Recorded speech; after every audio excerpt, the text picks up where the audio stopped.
All right. Let's get this out of the way first. The thoughts, views, and opinions expressed on Tailboard Talks Firefighter podcast are solely those of the speakers, guests, and host, and do not in any way represent the thoughts or views or opinions of any other employer, partnership, or sponsor. The material and information in this podcast is for general information purposes only and should be used at the listener's discretion. Here comes the intro. Skip forward 30 seconds if you want to get right to the episode. This is the Tailboard Talk Podcast, the best health, wellness, and lifestyle resource for the fire service. We're using stories, lessons, and tips from the front lines to give a realistic view of what the job can do to us and how we can make it out alive. I'm Chris Morella, a firefighter since 03, medic since 05, full-time since 08, and promoted to lieutenant in 20. I'm also a personal trainer and strength coach, and I'm here to give you the best information and host the best discussions to make us capable and durable, both on the job and away from it. So grab a heater, steal some fancy creamer from First Shift, and let's go chat. Let's get going. Hey everybody, welcome back to Tailboard Talks Firefighter Podcast. I'm Chris, your host from Fourth Shift Firefighter. Full effect, we're back in, sorry if that was too loud, I'll try to edit it down, in what we call post-production. Full effect of the Fourth Shift Firefighter. Stickers up, websites changed, Instagram handle and Facebook social handles are changed, YouTube pages changed. We are all in on the Fourth Shift Firefighter. Just showing off the YouTube sticker there. Stickers will be available on the website. That's being finalized just in the next couple days here. We're just ironing some stuff out. The website will be up and I'll start pushing it around. You can buy stickers, the old logo shirts, old logo winter hats, and then more stuff on there to come. So, I put a little thing up yesterday or today about why I made the changes to Fourth Shift Firefighter. I think I'm just going to repeat it again. It's all just because we've been branching out. We've really been branching out with specifically the podcast. And then with my recent speaking engagements, it's been more wellness stuff and lifestyle stuff and leadership stuff. And fitness plays a part in that. It's got a little role to play in that stuff, but it's more like we're talking about fitness stuff. We're talking about lifestyle stuff that has fitness included and less so of a fitness thing trying to change your lifestyle. So change it to Fourth Shift Firefighter. That also means that I got an interview coming up with a guy, and we're talking about a little bit of tactics stuff. This guy was part of a department who had a mass shooting, and their department responded to it. They were also, because of the circumstance, part of it when it initially started going off. We're talking a little bit of tactics with that, and so a little bit of response, decision-making, stuff like that, but also talking about the mental, emotional, and physical toll that took on his department and why, surprisingly, his department was kind of custom-made to deal with something like this due to the circumstances. So that's all coming, but that would be a weird conversation for a fitness page to have, not for a firefighter page to have, though. That's very in line with a firefighter lifestyle and wellness page. So made the shift, Fourth Shift Firefighter. Let's get back into the topic today. The topic today is something called the illusory truth effect, or the illusion of truth effect. And once we start talking about it, you're going to realize that it is pretty much the basis for the fire service. There's been a lot of things that fall into this category. Hopefully, as I'm talking, you'll remember more and more will come to mind, and you're going to be like, oh, that's exactly what this is. So the illusory truth effect is essentially the theory that says repeated statements are considered more true than new statements, and the longer you hear something, the more likely you're to believe it as fact, as opposed to something that contradicts it or is just a different thought than it that is a new or a seldom stated or lesser frequently stated thing. So I tried to think of a few of them in the fire service. The biggest one I could think of was pushing fire, right? We were told for a long time that you could push fire and spread fire through a house because of an incorrect attack tactic. And thanks to science, like so many other things, we proved that false. But if you listen to people give accounts of getting steamed or burned or having products come back on them in a fire, you would have to believe them because not many people have been in that circumstance. And to them, it seemed like fire was coming at them or they spread fire throughout the house. It was repeated time and time again. It was kind of a thing. And now it's faded away. Hopefully it's faded away greatly because of science. But that's one on the fire side. On the paramedic side, it's the old like oxygen can't hurt, right? And now we know that there's definitely some patients that should not have 15 liters through a non-rebreather, right? There's some very specific protocols and times when over 94 pulse ox can be pretty damaging. So we know that, right? But back in the day, and if you listen to the old good street medic, quote unquote, good street medic guy, give everybody oxygen, right? Every heart attack, every stroke, every trauma gets oxygen. Whoopsies, right? Now, on the fitness side of it, we have like the old standby of deadlifts are bad for your back, or you're going to hurt your back doing squats, stuff like that. We know it's just not true, right? But the loud voices said frequently enough, and a lot of people believed it and still believe it to this day. And then another big one in the fitness world, general wellness world, is that ice is good for injuries. And this is a big one. This is something I would like to have a professional expert talk on. But essentially, at this point in the sciencey scheme of fitness, they've disproven the RICE method, specifically the ice part of it. And the guy who originally did it on cadavers and blah, blah, blah. And essentially they said that if you take this cadaver tissue and drop it X number of degrees, it can slow the death on the cadaver tissue. So then we thought like, well, if I injured my leg, I want to slow the death process from that injury, the damage process from that injury. Turns out all we were doing was slowing down the fluid, and that fluid turns over. And when it turns over, it gets rid of the bad stuff and brings the good stuff in, a lot like blood flow. When we ice something, we slow that down, and we actually prolong some of the damage that's being done, right? So it's a total shift, right? It's a total shift, but for the longest time you heard, like, you sprain your ankle, ice it. You hurt your shoulder, ice it. If you play baseball, ice your shoulder. It's just the common wisdom, the conventional wisdom that got passed down time and time again and became part of how you operate. But it's false.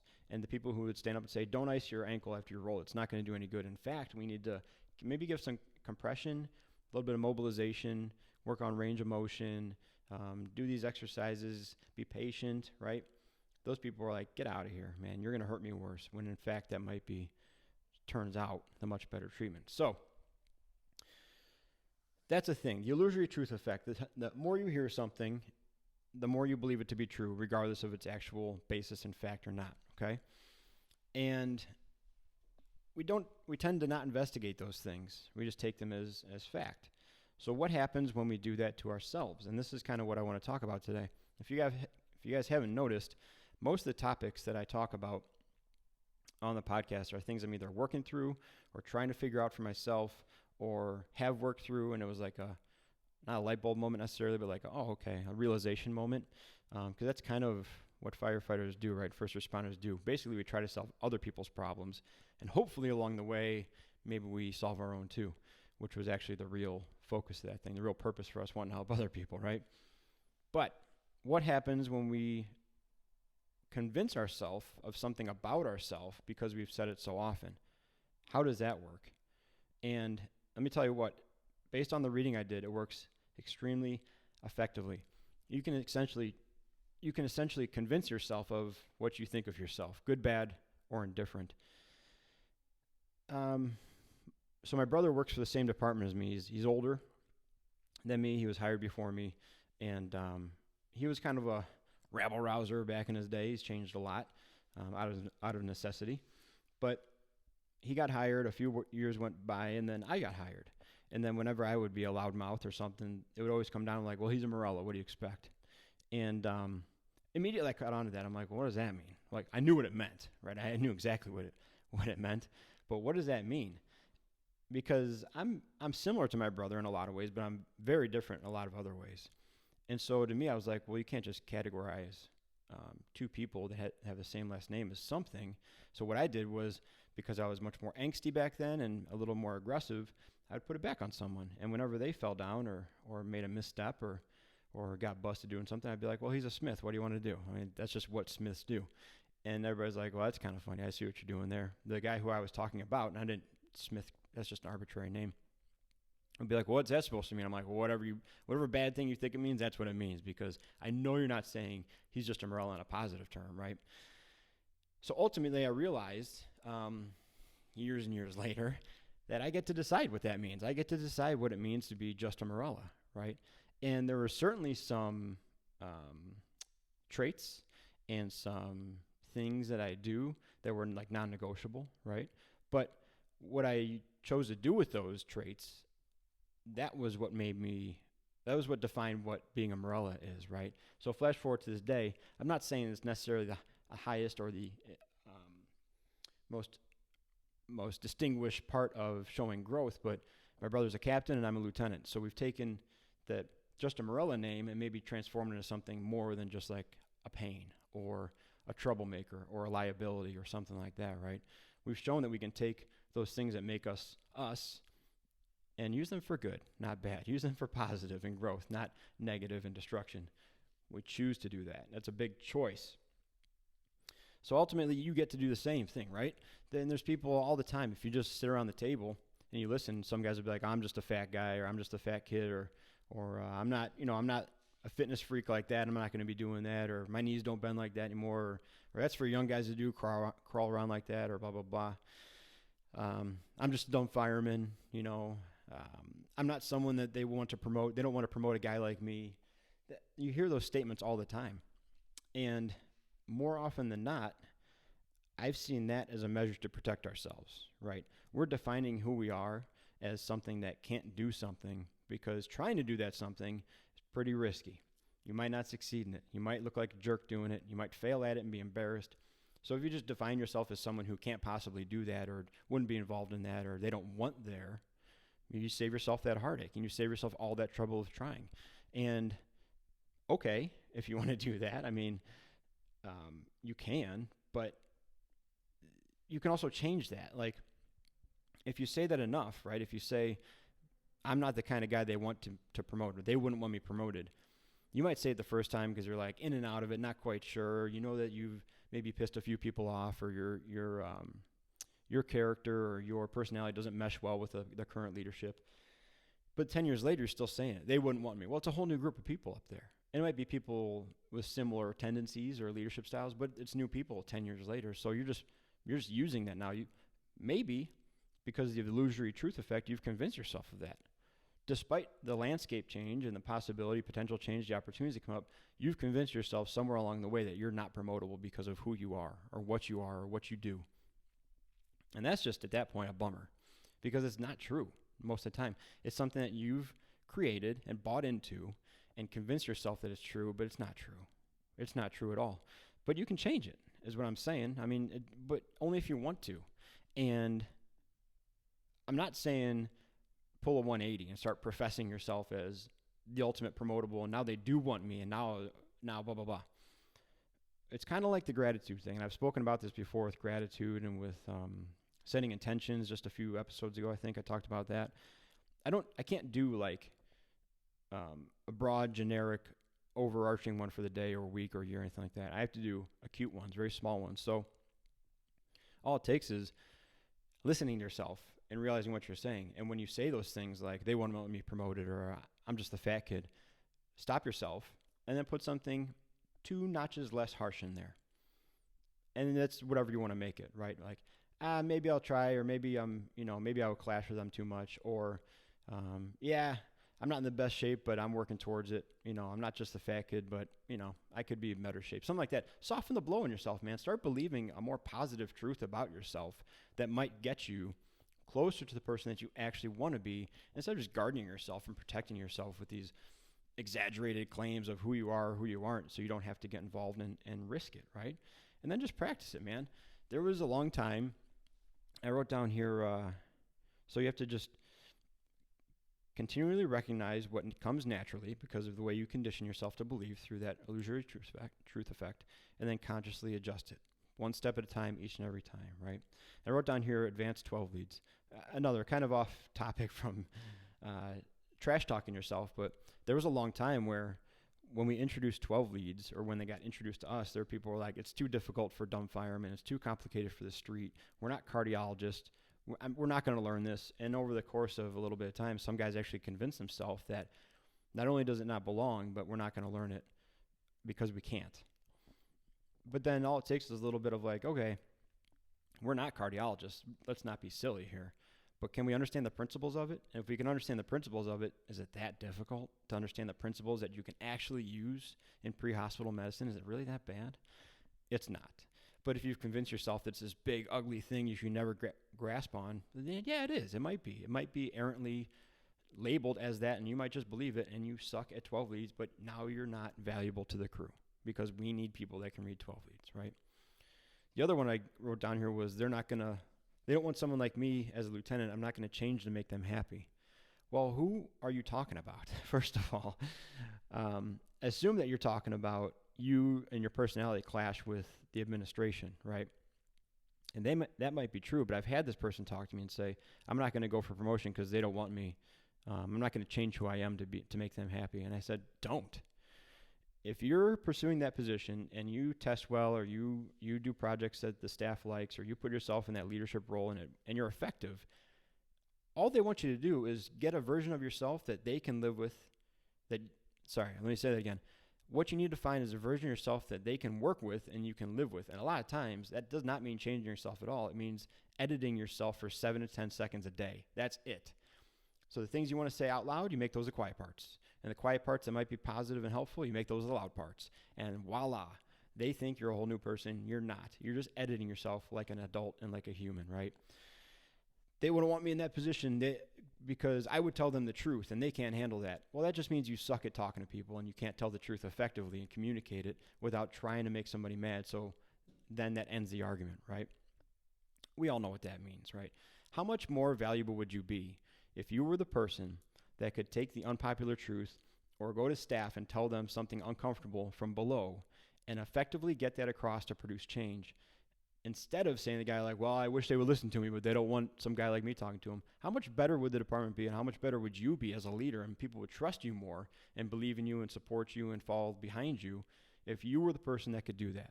But it's so much easier just to fall and be like, well, they think I suck, so I guess I suck. And they don't want to hear it from me, so I'm not going to give it to them.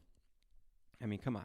We're selling ourselves short all the time. It's not comfortable by any means. It might not work, which is a bummer, right? But it's better than protecting yourself or just hamstringing yourself constantly, because that little leap of faith is just too uncomfortable, because then you're in, then you're one of them, then you're bought in, then you're whatever, right? But you don't have to be. Think of the people you respect versus the people you don't necessarily respect on the job. There's definitely the people that are the suck-ups and the pets and everything that's wrong with leadership. Those people exist, right? But there's also a group of guys that have more values like you, just aren't afraid to express those values in a productive way. But then there's also the group that are throwing rocks from the bottom. The people who have the similar values as you, but would rather just kind of retract and continue to cut people and things down because they wouldn't want me. They have to shelter their ego with the wall of lies about themselves that they tell themselves, right? This turned into way more of a rant than I expected to. I don't know why this got me so fired up, but maybe it's because I think some people have a lot of good potential. Man, they blow it by just lying themselves, and they just then it just sucks because you want them to get involved, and you can't want it more than them, and you see what positive they could do for the department or the whatever. But they've just conditioned themselves, and they've lied to themselves long enough where now they can't go against that because they've been professing this character for so long of like the grumpy old guy or the fat kid or the rabble rouser or the anti-establishment guy. Like, you're not that much anti-establishment. You're still spending the checks, pal. So, but they've built this character around it where they feel like they can't go against it or they'll be betraying who they are, when the whole time it's not really who they are. They've molded themselves to be that person over time, but it's not who they are. And so it's a bummer. It's like, well, that's just wasted potential. That's wasted person. That's a drain on the system. It's a resource that the new guys don't have. It's a resource that the old guys don't have. It's a loss of experience, a loss of knowledge that can be passed on, a loss of community in the fire service, a loss of continuity in your station and camaraderie in your station. It's a loss of all those things when you convince yourself that you're unusable or not worthy or against the very thing that you show up to do and you chose to do. We used to have a guy that would say like, hey man, I'm really sorry they kidnapped you to take this test, but now you work here. Meaning like no one kidnapped you. You chose on your own volition to not only apply, take the test, go through the hiring process, stick it through probation, and be here, but somewhere along the line, you made it seem like someone kidnapped you and shoved you in this spot and you're here against your will. What? Why? Like, why would you want to have that be your career? Why would you want to have that level of awesomeness every day that you work? Doesn't look fun, doesn't sound fun. So what I'm saying is, change it, man. Change it one little step at a time, right? Maybe instead of that snarky comment, you just edit yourself for those 3 seconds, and all of a sudden, no big thing happened that day. And we went through this big talk, and you know what? So-and-so didn't say anything, which is kind of not like him. Usually he jumps right in, and he says all these things, and he's got an opinion, and he's got jokes. He just sat there, didn't say much about it. Maybe, I don't know, maybe he's changing. Maybe he doesn't want to be part of that anymore. That's how you slowly but surely do it. And time after time of that, wow, strange. You're not the person that people expect to screw up anymore or be the liability or whatever, right? I feel like we got a little, we're on topic, I think. I don't know. This one spun out for me, I think. But change it. If you don't like it, change it. I think you're going to find out that if you take the steps to change it, there's far more people that will be happy that you made the change or started to, not even like this enormous transformation, but happy that you're approaching things in a different way, welcoming of it, supporting of it, compared to that small little group of wallow in the mud people that you used to hang out with, or the people that would be like, yeah, you are the fat guy, and like drive you further into that lie that you've been telling yourself.